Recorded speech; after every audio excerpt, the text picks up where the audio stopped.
అందరికీ నమస్కారం. నా పేరు శ్రీనివాస్. మీరు చూస్తున్నారు Srinu social connect YouTube channel. Friend, చాలా అంటే చాలా దారుణం అయితే జరిగిపోయింది.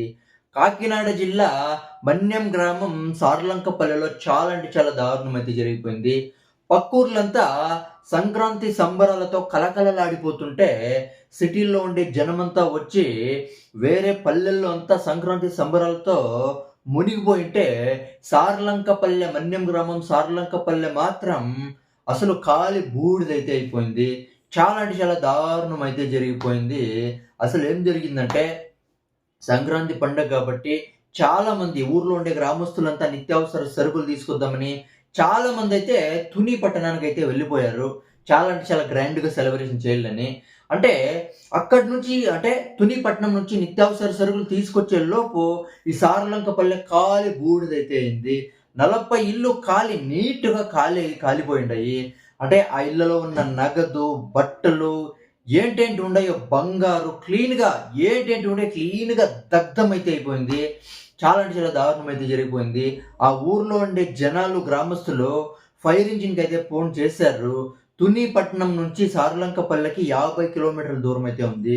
ఆ 50 కిలోమీటర్ల దూరం అంటే ఆ ఫైర్ ఇంజిన్ ట్రావెల్ చేసినంత సేపులో ఊరంతా కాలైతే దగ్ధమైపోయింది. దీనికి రీజన్ ఏమంటే, యావుదో ఒక ఇంట్లో గ్యాస్ అయితే లీక్ అయిందని పోలీసులైతే ప్రాథమికంగా గుర్తించారు. చూడండి, అంటే మామూలుగా పల్లెల్లో ఇళ్ళలు ఎలా ఉంటాయి చెప్పు ఇల్లు? పక్క పక్కనే ఉంటాయి కాబట్టి, ఆ గ్యాస్ అయితే లీక్ అయింది. ఆ మంటలైతే పక్క పక్కనే ఉన్నాయి కాబట్టి ఇల్లులంతా నీట్‌గా ఫటా ఫటా ఫటాని చాలా అంటే చాలా త్వరగా మంటలంతా వ్యాపించేసాయి. నీట్‌గా కాలి బూడిదైతే అయిపోయింది. 40 కుటుంబాలు ఇప్పుడు రోడ్డున మీద పడ్డాయి. సంక్రాంతి పండుగ వేళ చూడండి.